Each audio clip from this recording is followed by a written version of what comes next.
Good morning friends, क्या हाल चाल है आपके। मैं आपको टीच करूंगा इंटरनेशनल टैक्सेशन का एक topic, double taxation avoidance agreement पे बेस्ड एमसीक्यूज। ये जितनी भी क्लासेस में एमसीक्यू की अपलोड कर रहा हूं वो सीएमए फाइनल के लिए एक्सक्लूसिवली मैं रिकॉर्ड कर रहा हूं और उनके लिए इन पेपर से जो आने वाले हैं दिसंबर में, इन वीडियो से काफी फायदा हो सकता है।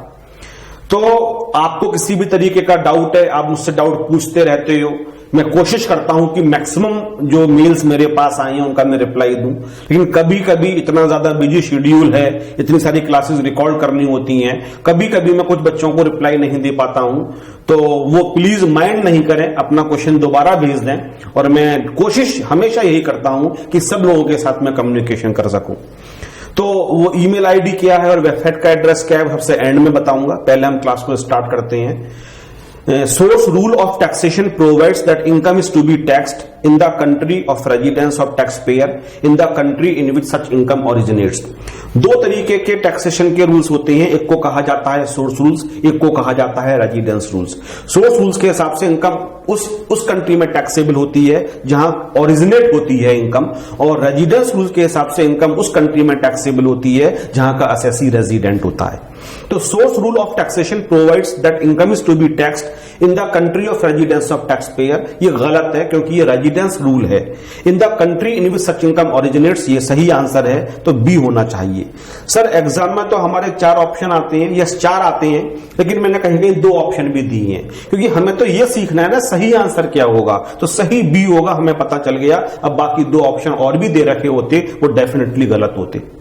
Residence rules provides that income is to be tax in the country, हमें पता है जिस कंट्री में असेसी रेजिडेंट होता है उस कंट्री में इनकम टैक्सेबल होगी। तो where the recipient of the income is a resident is the right option. Bilateral means a relief in which, 2 तरीके के रिलीफ मिलते हैं, यूनिलेटरल और बाइलेटरल। बाइलेटरल का सेक्शन 90 और 90A होता है और यूनिलेटरल का सेक्शन होता है 91। बाइलेटरल का मतलब होता है भारत और दूसरे कंट्री के बीच में डबल टैक्सेशन एग्रीमेंट एग्जिस्ट करता है, और यूनिलेटरल का मतलब होता है ऐसा कोई एग्रीमेंट एग्जिस्ट नहीं करता है। तो bilateral relief means a relief in which home country of the taxpayer provides tax relief where no mutual agreement has been entered into by 2 countries for providing relief from double taxation. ये गलत है। No mutual agreement, जबकि agreement होगा तभी उसको bilateral बोला जाएगा। Government of 2 countries enter into an agreement to provide relief against double taxation on mutually agreed basis, this is the right answer. Bilateral का मतलब ये हो गया दोनों देशों की सरकार के बीच में एग्रीमेंट एग्जिस्ट करता है। Double taxation relief could B bilateral relief, unilateral, both a और बी। दोनों तरीके के रिलीफ मिलते हैं। जब एग्रीमेंट एग्जिस्ट करता है तो बाइलेटरल मिलता है, और जब एग्रीमेंट एग्जिस्ट नहीं करता है तो जिस कंट्री का असेसी रेजिडेंट होता है वो कंट्री रिलीफ दे सकता है, उसको कहा जाता है यूनिलेटरल, और इंडिया में उसका सेक्शन होता है 91। तो सही आंसर हो गया both A and B. Unilateral relief means a method of providing relief from double taxation in which home country का मतलब है जिस कंट्री का असेसी रेसिडेंट है। Home country of the taxpayer provides tax relief where no mutual agreement has been entered into by 2 countries for providing relief from double taxation. सही answer है। Agreement exist नहीं करता है उस केस में जो रेसिडेंट होता है। यूनिलेटरल रिलीफ केवल और केवल रेसिडेंट को दिया जाता है, तो होम कंट्री का मतलब हो गया जहां का वो रेसिडेंट है। Is the right option. Sir B नहीं होगा, बी बाइलेटरल की बात कर रहा है जो कि हम ऊपर कर चुके हैं। तो अगर एग्रीमेंट होगा तो बोलेंगे बाइलेटरल, और एग्रीमेंट नहीं होगा तो बोलेंगे unilateral. Bilateral relief could be provided by way of credit method, exemption method, both a और b, none of the above. Unilateral जो होता है वो उसमें तो हमेशा हम क्रेडिट मेथड ही अप्लाई करते हैं इंडिया में 91 के अंदर जो लिखा हुआ है, लेकिन बाइलेटरल जो होता है वो दोनों तरीके से प्रोवाइड किया जाता है, क्रेडिट मेथड भी, एग्जम्पशन मेथड भी। क्रेडिट मेथड के अंदर ये होता है कि इनकम दोनों कंट्री के अंदर टैक्सेबल होती है, और एक कंट्री दूसरी कंट्री में जो टैक्स पे किया गया था उसका रिलीफ दे देता है, इसको कहा जाता है क्रेडिट मेथड। एग्जम्पशन मेथड का मतलब होता है इनकम ही एक कंट्री में टैक्सेबल होती है, दूसरी कंट्री में एग्जम्प्ट हो जाती है, इसको कहा जाता है एग्जम्पशन मेथड। तो जो हम इंडिया के अंदर बाइलेटरल रिलीफ देते हैं वो दोनों तरीके से देते हैं। एग्रीमेंट पे डिपेंड करता है, क्रेडिट मेथड भी दे सकते हैं, एग्जम्पशन भी दे सकते हैं, इनका कॉम्बिनेशन भी हो सकता है। तो both A and B is the right answer. In exemption method, income is taxed in both countries and relief is provided in country of residence। ये गलत है। एग्जम्पशन मेथड में दोनों कंट्री में टैक्सेबल नहीं होगी, एक ही कंट्री में टैक्सेबल होगी। Income is tax in one country and exempt from tax in the other country is the right option. In tax credit method, इसमें दोनों कंट्री में आपकी टैक्सेबल हो जाएगी और जिस कंट्री का वो रेसिडेंट होगा उस कंट्री में उसको क्रेडिट अलाउ कर दिया जाएगा। Income is tax in both countries and relief is provided in country of residence. This is the right answer. Central government may enter into an agreement with the government of any country outside India under Section 90 for granting in respect of, जो bilateral relief होता है उसका Section 90 है। तो 90 में साफ साफ लिखा हुआ है कि जो भारत की सरकार है वो दूसरे देश की सरकार के संग एग्रीमेंट कर सकती है।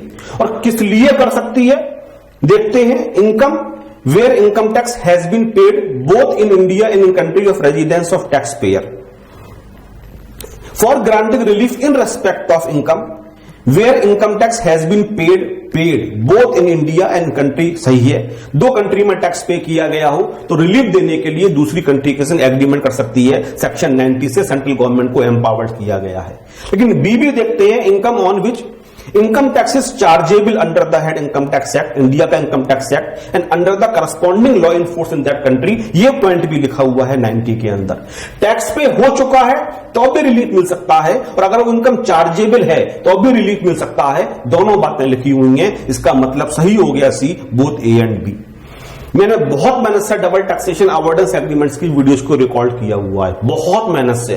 सेक्शन 90 को डिटेल में समझाया हुआ है, 90 को समझाया है, 91 को समझाया हुआ है। क्योंकि यहां एमसीक्यू करवा रहा हूं तो मैं कंसेप्ट डिस्कस नहीं कर सकता हूं आपके, हल्के फुल्के में कंसेप्ट डिस्कस करूंगा। यहां तो हम सही आंसर तलाशने की कोशिश कर रहे हैं। लेकिन जिनके पास मेरी वीडियो जो समझ में आ रहा होगा एग्जैक्टली मैं आंसर किस तरीके से सिलेक्ट कर रहा हूं। और वहां पे मैंने ये भी डिस्कस किया था what is the difference between the exemption method and the credit method. फिर 90 के अंदर भारत सरकार के पास कौन कौन सी पावर्स हैं उनको भी डिस्कस किया था। तो जो ए है वो भी भारत सरकार के पास पावर है, बी वाली पावर भारत सरकार के पास है। सेक्शन 90 के अकॉर्डिंग दूसरी कंट्री के संग वो एग्रीमेंट कर सकती है रिलीफ देने के लिए अगर इनकम टैक्स पे हो चुका है या इनकम चार्जेबल है इन बोथ द केसेस।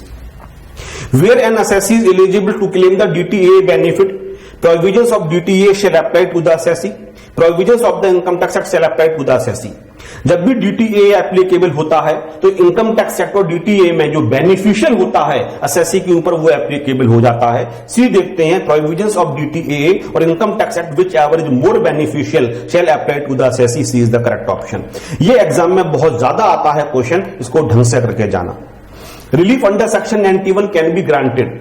जो यूनिलेटरल है, बायोलेटरल का सेक्शन होता है 90 और 90A, यूनिलेटरल का होता है 91 और 91 रिलीफ तभी दिया जाएगा जब असेसी इंडिया का रेसिडेंट होगा। तो relief under section 91 can be granted to resident. पहला आंसर ठीक है, बाकी तीन करने की जरूरत ही नहीं है।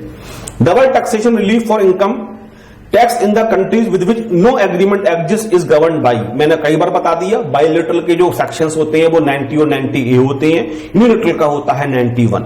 यहां लिखा हुआ है नो एग्रीमेंट एग्जिस्ट, इसका मतलब ही हो गया जो रिलीफ है वो यूनिलेटरल रिलीफ है और सेक्शन 91 सही आंसर होना चाहिए, इसलिए ए is the correct answer.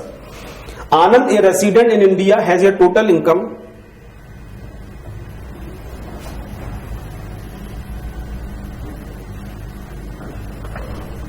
of rupees 10 lakh during the previous year 1920. This income includes foreign income of rupees 3 lakh from a country with which India does not have agreement to avoid double taxation. Tax levied by foreign country on that foreign income is 40,000 and the tax payable as per the Indian rate on total income amounts to rupees 2,50,000. The double taxation relief allowable to Anand shall be. सबसे पहली बात है कि उसकी income 10 lakh रुपए दे रखी है India में, ठीक है। इसके बाद उसके 3 लाख रुपए फॉरेन इनकम है from a country with which India does not have agreement. मतलब ये जो आपका क्वेश्चन हो गया ये यूनिलेटरल का हो गया, सेक्शन 91 का हो गया। अब सेक्शन 91 का जो रिलीफ मिलता है, एक तो फॉरेन टैक्स जो उस कंट्री में पे किया है और इंडियन टैक्स जो कि एवरेज रेट से निकाला जाता है, उन दोनों में जो लोअर होता है उसका बेनिफिट दिया जाता है। तो tax levied by the foreign country वो तो 40,000 है और इंडिया में जो एवरेज रेट से टैक्स निकाला गया वो 2.5 लाख रुपए निकल के आ गया। अच्छा, ऑन द टोटल इनकम 2,50,000 है, तो टोटल इनकम पे 250 है, तो हम अगर निकाल लें एवरेज करके तो कितना निकल के आएगा 2,50,000 डिवाइड बाई 10 लाख और इंटू 3 लाख। तो इंडिया में टैक्स कर कितना होगा ये निकल के आ जाएगा। फॉरेन टैक्स तो पता चल गया डायरेक्टली दे रखा है 40,000 और एवरेज रेट से इंडिया में उस इनकम पर कितना टैक्स होगा जो डबली टैक्स है, वो 3 लाख रुपए है। 10 लाख पर टैक्स 2,50,000, तो 3 लाख के रेस्पेक्ट में कितना होगा 250 divide by 10 lakh into 3 lakh, और ये कितना निकल के आएगा, ये निकल के आ जाएगा आपके लिए 75,000। तो इंडिया वाला टैक्स हो गया 75,000 जो डबली टैक्स इनकम पे है, और सेक्शन 91 के अकॉर्डिंग जो रिलीफ मिलेगा इन दोनों में जो भी लोअर होगा वो लोअर क्या हो गया 40,000। तो सही आंसर क्या हो गया, a is the correct answer. As पर article 5 of DTA permanent establishment का मतलब क्या होता है, तो परमानेंट एस्टेब्लिशमेंट कब माना जाएगा, ये मैंने आपको क्वेश्चन करवाया था जब मैंने आपने मेरी क्लासेस को खरीदा होगा। प्लेस ऑफ मैनेजमेंट को भी माना जाता है, ब्रांच को भी माना जाता है, फैक्ट्री को भी माना जाता है। इसका मतलब सही आंसर हो गया ऑल ऑफ द अबव, इन तीनों को माना जाएगा परमानेंट एस्टेब्लिशमेंट। इसमें से एक या एक से ज्यादा चीजें इंडिया में सिचुएटेड हैं तो हम बोलेंगे उस एसएससी का इंडिया में परमानेंट एस्टेब्लिशमेंट है। According to section 92A, the provisions of chapter 10 of the act shall apply to the assessee। ये जो गार के प्रोविजंस हैं, general anti avoidance rules, section 90 के 2A में साफ साफ लिखा हुआ है कि गार प्रोविजंस असेसी को हमेशा एप्लीकेबल होंगे even if such provisions are not beneficial to him. DTA के प्रोविजंस और इनकम टैक्स के प्रोविजंस में वो प्रोविजंस असेसी को एप्लीकेबल होते हैं जो उसके लिए ज्यादा बेनिफिशियल होते हैं, लेकिन गार के जो प्रोविजंस होंगे वो हमेशा एप्लीकेबल होंगे even not beneficial to the assessee. ये बहुत शानदार क्वेश्चन है, इसलिए ए इज द राइट आंसर।